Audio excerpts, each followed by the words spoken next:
और लोकसभा चुनाव के दूसरे चरण की 88 सीटों पर चुनाव प्रचार आज शाम थम गया है। दूसरे चरण के लिए प्रचार में सभी दलों के दिग्गजों ने पूरी ताकत झोंकी और अब मतदाताओं को 26 अप्रैल का इंतजार है, जब दूसरे चरण में 12 राज्यों और 1 केंद्र शासित प्रदेश की 88 सीटों पर वोट डाले जाएंगे। दूसरे चरण में कई केंद्रीय मंत्री और पूर्व मुख्यमंत्री के अलावा विभिन्न दलों के कई दिग्गज भी चुनावी मैदान में किस्मत आजमा रहे हैं।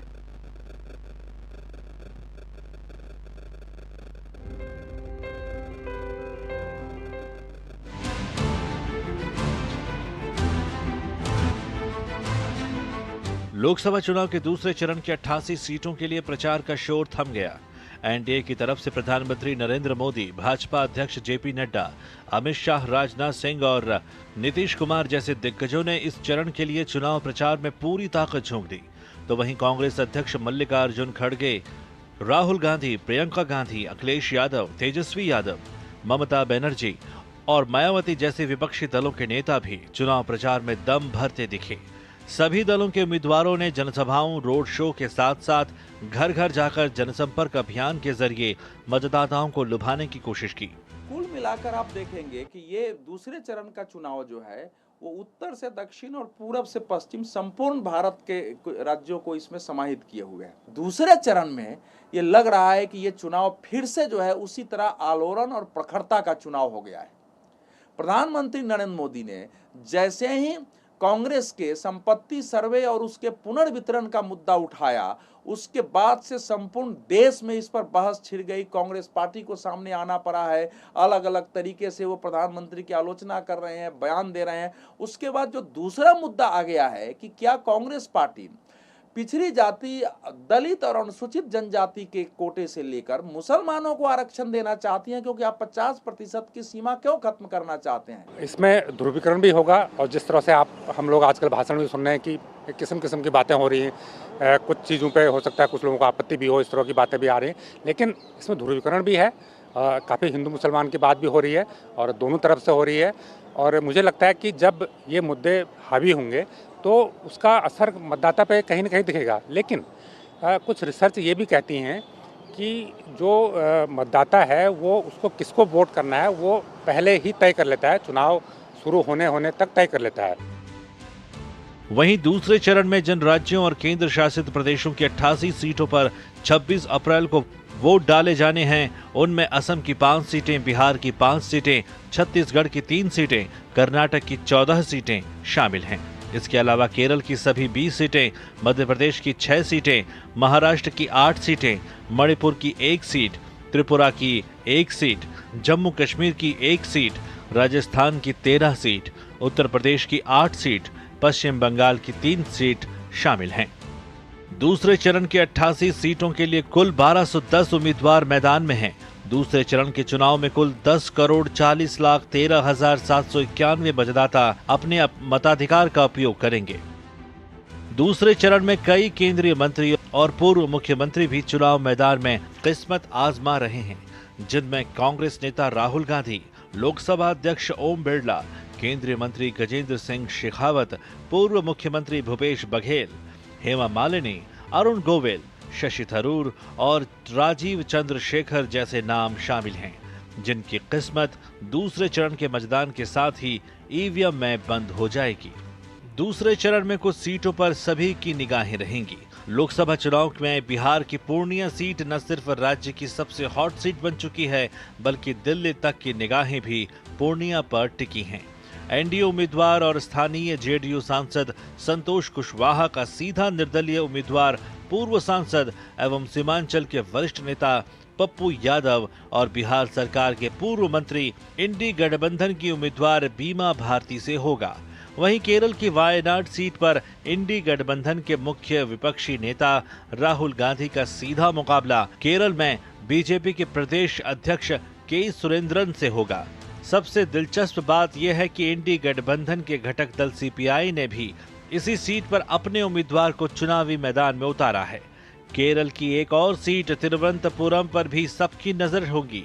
केरल की तिरुवनंतपुरम सीट पर केंद्रीय मंत्री और भाजपा उम्मीदवार राजीव चंद्रशेखर का सीधा मुकाबला कांग्रेस उम्मीदवार और पूर्व केंद्रीय मंत्री शशि थरूर से होगा।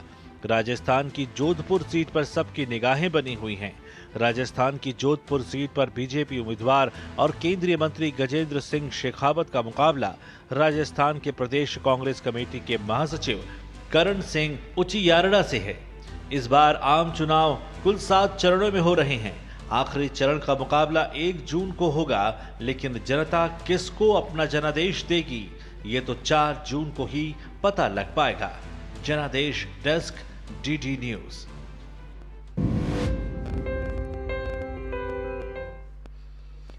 और 6 बजे दूसरे चरण का चुनाव प्रचार थम गया है। हमारे साथ 2 संवाददाता और एक विशेष मेहमान जुड़ गए हैं। इस पर विस्तार से बात करने के लिए निशांत राय केरल से जुड़ रहे हैं हमारे साथ, निशांत सौरभ नौगांव असम से, वहीं मदन मोहन जैड़ा राजनीतिक संपादक हिंदुस्तान से। आप तीनों का ही बहुत बहुत स्वागत है। सबसे पहले निशांत राय, आप ही के पास आना चाहेंगे। केरल बेहद महत्वपूर्ण राज्य होने जा रहा है, 20 सीटों पे दूसरे चरण में चुनाव हो जाएगा।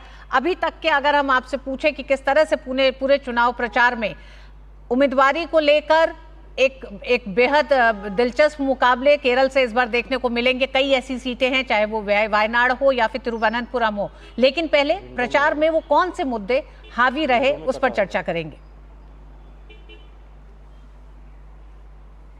देखिए, केरल में इस बार अगर राजनीतिक समीकरण की बात की जाए तो एलडीएफ, यूडीएफ और बीजेपी, हमेशा से बीजेपी कहीं ना कहीं रेस से बाहर रहती थी, लेकिन 2024 के लोकसभा चुनाव में बीजेपी की एक दमदार एंट्री केरल की राजनीति में होती हुई नजर आई है। लगभग 17 ऐसी सीटें हैं जहां पर इस पार्टी ने इस पूरे मुकाबले को त्रिकोणीय बनाकर रख दिया है।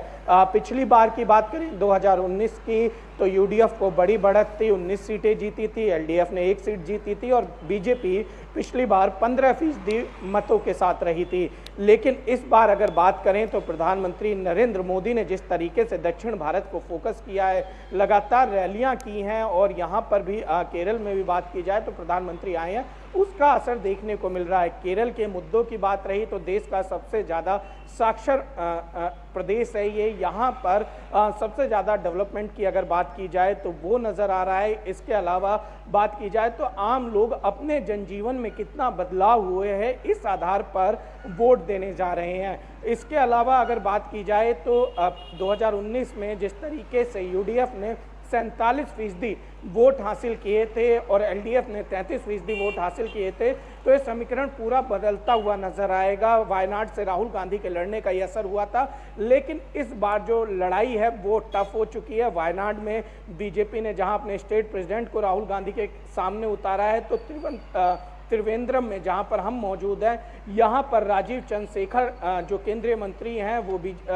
यूपीए सरकार में केंद्रीय मंत्री रहे, शशि थरूर के साथ सामने लड़ रहे हैं। कुल मिलाकर मामला त्रिकोणीय नजर आ रहा है। वहीं अगर केरल में एलडीएफ की बात करें तो पी विजयन लगातार जनसभा रोड शो कर रहे हैं। किसी भी तरीके से कोशिश है कि जिस तरीके से एलडीएफ दोबारा सत्ता में आई थी, कहीं ना कहीं लोकसभा चुनाव में उसका असर मिले, लेकिन उसकी एंटी इनकम्बेंसी भी केरल में देखने को मिल रही है।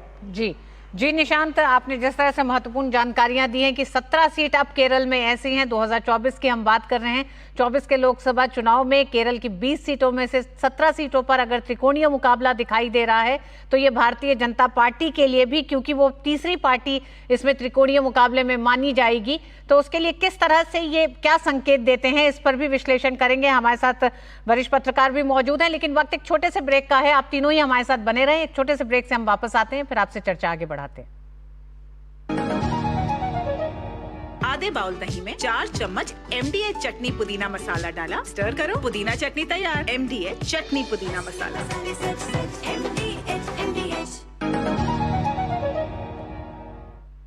जनादेश में एक बार फिर आप सभी का स्वागत है। हम आज बात कर रहे हैं दूसरे चरण का चुनाव प्रचार 6 बजे थम चुका है। तमाम राजनीतिक पार्टियों ने अपना पूरा दमखम प्रचार में झोंका है। क्या जमीन पे असर है, क्या जमीन पर मुद्दे हैं, इसकी था लेने के लिए हमारे साथ हमारे संवाददाता भी मौजूद हैं, साथ ही साथ राजनीतिक विश्लेषक भी हमारे साथ मौजूद हैं। मदन जी, आप ही के पास आना चाहेंगे अब, क्योंकि जिस तरह से हमें निशांत ने केरल से एक तरह से एक तस्वीर पेश की कि कौन कौन से मुद्दे रहे हैं, और अब केरल में इस बार 20 सीटों पर मुकाबला त्रिकोणीय देखा जा रहा है। आप केरल के चुनाव को 2024 में लोकसभा चुनाव के अन्य चुनाव से किस तरह से क्या अलग पाते हैं? अगर आपको अलग लगते हैं तो क्या वजह दिखती है? देखिए, सबसे पहले तो मैं ये कहना चाहूँगा कि बीजेपी जब भी कोई चुनाव लड़ती है तो बड़ी रणनीति के साथ और लड़ती है, और जरा भी उससे हल्के में नहीं लेती है, बहुत मेहनत के साथ लड़ती है, पूरी ताकत उसमें झोंक देती है। चाहे वो चुनाव नगर निगम का हो, चाहे वो विधानसभा का हो, चाहे वो लोकसभा का हो, चाहे वो राष्ट्रपति का चुनाव हो। तो केरल में हमने देखा बीजेपी लगातार वहां पे कोशिश कर रही है। ये हर बार विश्लेषक ये कहते थे कि बीजेपी को वहां कोई फायदा नहीं होगा, लेकिन बीजेपी ने इससे कतई हिम्मत नहीं हारी, वो लगातार वहां पे केरला में कोशिश कर रही है। 1984 में बीजेपी के पास केरला में सिर्फ 1.5% वोट हुआ करता था, लेकिन वो धीरे धीरे बढ़ते बढ़ते बढ़ते 2019 में वो वोट परसेंट बीजेपी का 13% तक वहां पहुंच गया। तो ये दर्शाता है कि बीजेपी किसी चीज को हल्के में लेती है और किस प्रकार मेहनत करती है। इस बार इन पिछले 5 सालों में 2019 से अगर 2024 के बीच की बात करें तो बीजेपी ने वहां पर काफी मेहनत की है। प्रधानमंत्री ने बड़े पैमाने पर दौरे किए हैं, केरल को लेकर कई योजनाएं शुरू की गई। केरल ही नहीं, दक्षिण के सारे स्टेट पर फोकस किया गया। इसलिए जैसा कि अभी नितिन ने बताया भी कि वहां पर 17 सीटों पर बीजेपी मुकाबले में है, अच्छे मुकाबले में, त्रिकोणीय मुकाबले में है, और 2-3 सीटें तो ऐसी हैं जो त्रिवेंद्रम और 1-2 और सीटें हैं जहां पर बीजेपी अच्छी फाइट दे रही है। तो मुझे ये लगता है कि जो एक असंभव कार्य होता था, कभी कर्नाटका को लेकर भी यही कहा जाता था, कर्नाटका में बीजेपी पिछले चुनाव में बहुत अच्छी स्थिति में थी, तेलंगाना में बीजेपी के पास सीटें हैं, इस बार बहुत अच्छा प्रदर्शन करने की उम्मीद है। तो मुझे लगता है कि बीजेपी का न सिर्फ इस बार केरला में खाता खुलने जा रहा है, बल्कि वो एक अच्छी संख्या के साथ खुलने जा रहा है, जो हमें जब चुनाव के नतीजे आएंगे तो वो नजर आएगा।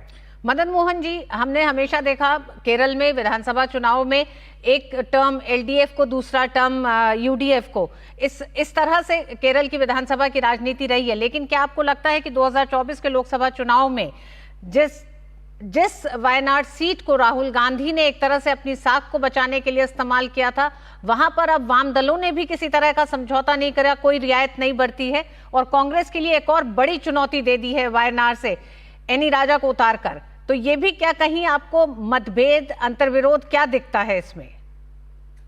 देखिए, ये तो बात बिल्कुल निश्चित रूप से सही बात है कि जैसे बीजेपी और कांग्रेस का मुकाबला है, तो जाहिर सी बात है कांग्रेस को बीजेपी से लड़ना चाहिए और बीजेपी को कांग्रेस से लड़ना चाहिए, लेकिन कांग्रेस वहां लेफ्ट पार्टी के साथ लड़ रही है अगर मोटे तौर पर देखा जाए तो।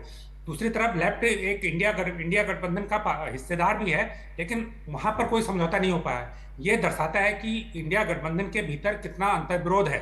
तो अगर कांग्रेस वो सीट छोड़ने को तैयार नहीं थी तो हो सकता है लेफ्ट पीछे हट जाता है, लेकिन लेफ्ट भी पीछे हटने को तैयार नहीं हुआ। तो ये एक तो इंडिया गठबंधन की जो आंतरिक रणनीति है, ये उसकी कमजोरी को दर्शाता है। दूसरा ये दर्शाता है कि एक जो कांग्रेस की प्लानिंग है, कांग्रेस एक सुरक्षित सीट की तलाश में केरल पहुंची है, तो दूसरा उसको दर्शाता है। जहां तक बीजेपी के वहां पर मुकाबले की बात है, ठीक है, बीजेपी ने कैंडिडेट उतारा है, अच्छे मुकाबले में है, लेकिन हमें ध्यान रखना होगा केरल में 45% माइनॉरिटी वोट हैं, और बीजेपी ने, ऐसा नहीं है कि बीजेपी को माइनॉरिटी के लोग वोट नहीं करते, माइनॉरिटी के बीच भी बीजेपी ने काम करने की कोशिश की है, खासकर केरल में क्रिश्चियन के बीच बीजेपी ने काफी काम किया है। तो कोशिश ये है कि जो वहां पर 22-23% क्रिश्चियन वोट हैं, उसमें बीजेपी कोई अच्छा समर्थन, एक अच्छा मतदाताओं का एक आकर्षण अपनी तरफ करने में सफल हो। और मुझे लगता है कि काफी जो काम किया उसका नतीजा वहां निकलना चाहिए। अगर बीजेपी वहां पे अल्पसंख्यक वोटों में कुछ हद तक सेंध लगाने में कामयाब रहती है, तो मुझे लगता है कि कई सीटों पर नतीजे चौंकाने वाले देखने को मिलेंगे। जी, ये जो आपने बात कही है, ये देखना दिलचस्प होगा। 26 तारीख को मतदान होना है, सभी 20 सीटों पर होना है केरल में, और 4 जून को नतीजे आएंगे। जिस तथ्य को उन्होंने कहा है कि क्या भारतीय जनता पार्टी अल्पसंख्यक मतों में सेंध लगाने में कामयाब हुई है, इसका खुलासा 4 जून को ही होगा। लेकिन 26 को चुनाव है 20 सीटों पर। वक्त एक छोटे से ब्रेक का है, ब्रेक के बाद अपनी चर्चा को आगे बढ़ाएंगे, बात करेंगे असम में भी दूसरे चरण के चुनाव में किस तरह के मुद्दे हैं, किस तरह के राजनीतिक समीकरण हैं। जीरा से प्यास बुझाएं, डाइजेशन के लिए मस्त, शरीर में नमक पानी का बैलेंस बनाए। सिप सिप जीरा सिप इंग्लिश का जर्नी और जीरा सिप।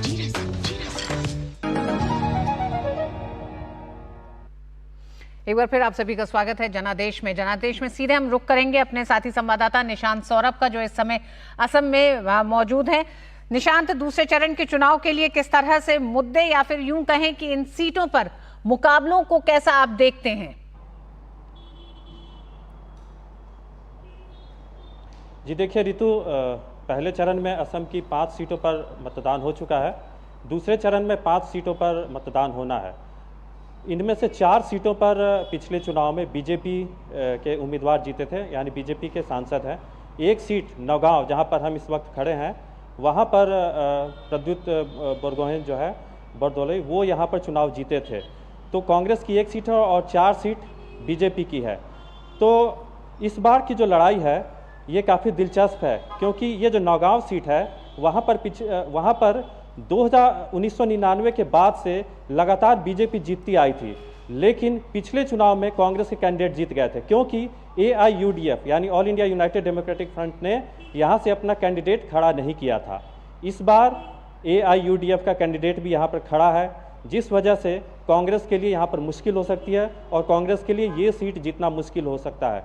उसके अलावा करीमगंज सीट, जो कि वो भी मुस्लिम बहुल्य सीट है, वहाँ पर भी त्रिकोणीय मुकाबला है। बीजेपी का वहाँ पर सिटिंग MP है और मुकाबला कांग्रेस और AIUDF के बीच है।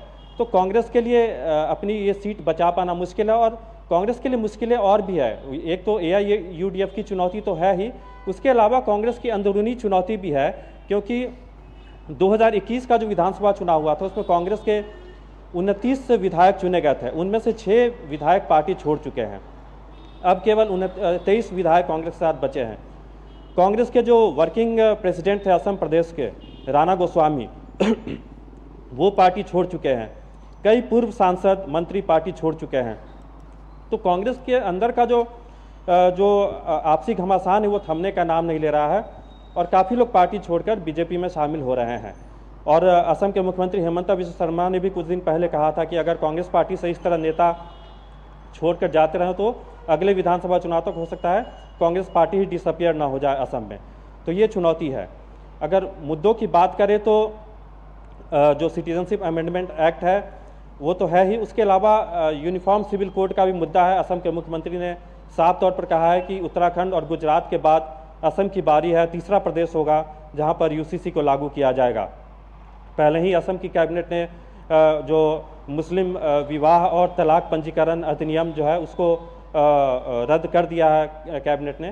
तो इसको लेकर भी एक विपक्षी दलों का कहना है कि एक वोटों की पोलराइजेशन करने की एक सरकार की कवायद है, एक ये भी मुद्दा है। उसके अलावा बीजेपी जो नॉर्थ ईस्ट का जो विकास पिछले 10 सालों में हुआ है उसको काफ़ी हाईलाइट कर रही है, क्योंकि बीजेपी का ये कहना है कि पिछले 10 साल के दौरान जिस तरह से नॉर्थ ईस्ट का विकास हुआ है, असम का विकास हुआ है, वैसा पहले कभी नहीं हुआ।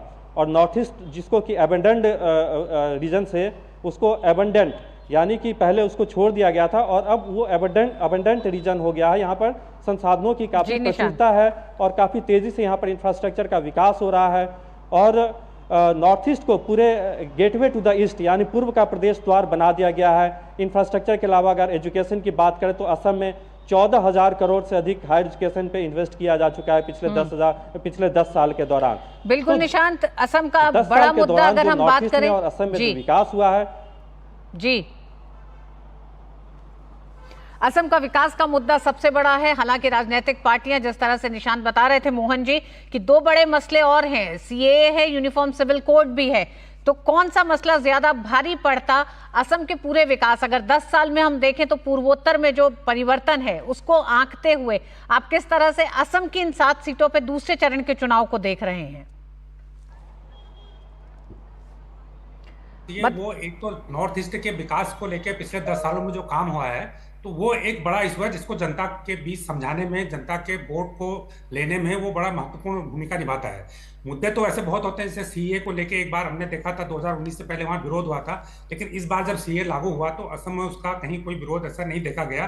तो इससे लगता है कि सरकार जो CAA के प्रावधान है वो जनता को क्लियर कट समझाने में, सही तरीके से समझाने में कामयाब रही है। रही बात UCC की, तो UCC कुछ राज्यों में आज लागू है, उत्तराखंड ने अभी लागू किया, तो मुझे लगता है कि देर सवेर देश के बाकी हिस्सों में इसे राज्यवार लागू होना ही है। तो UCC भी एक जनता के लिए, आम जनता के लिए, वोट के लिए बहुत बड़ा मुद्दा मेरे विचार से नहीं है। तो किसी वर्ग विशेष के लिए मुद्दा हो सकता है, लेकिन जहां तक अगर हम लोकसभा चुनाव की बात करें तो बहुत बड़ा इसको कम से कम इस चुनाव में वहां असम में नजर नहीं आएगा। लेकिन असम में एक अभी 2 साल पहले ही सीटों का परिसीमन हुआ है, लोकसभा सीटों का परिसीमन हुआ है और उस परिसीमन के बाद से पहली बार वहां लोकसभा चुनाव हो रहे हैं। मुझे लगता है इस परिसीमन के होने से सीटें बहुत कटी हैं और नई सीटें बनी हैं। इस सीट का हिस्सा दूसरी जगह चले गया, दूसरी सीट का हिस्सा इधर चले गया, तो इसका असर कहाँ क्या पड़ता है, या किसी दल विशेष को पड़ता है, सभी को पड़ता है? मुझे लगता है दल विशेष को असर पड़ेगा तो सभी को पड़ेगा।